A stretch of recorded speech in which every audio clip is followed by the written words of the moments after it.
Pabago-bagong panahon, pabago-bagong sistema, at bago na rin ang mga namahala sa mahal nating bansa. Mahal naming Pilipinas, ano na ba ang nangyari?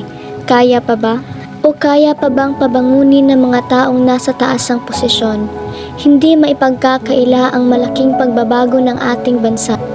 Krimen dito, krimen doon, na naging dahilan kung bakit marami ang nadadamay.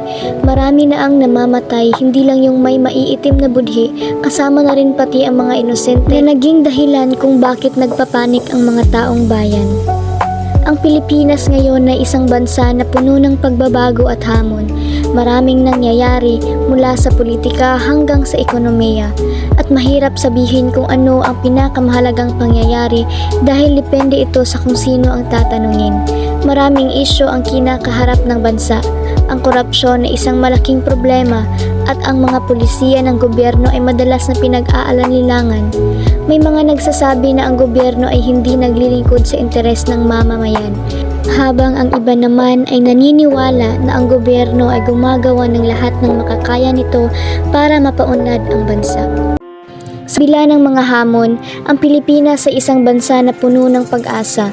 Ang mga Pilipino ay kilala sa pagiging masipag, matiyaga at malikhain.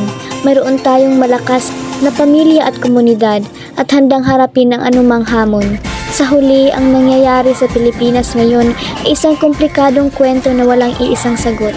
Depende ito sa kung sino ang tatanungin at sa kung anong anggulo ang titingnan. Pero isang bagay ang sigurado, ang Pilipinas sa isang bansa na puno ng pagbabago at ang hinaharap nito ay puno ng posibilidad.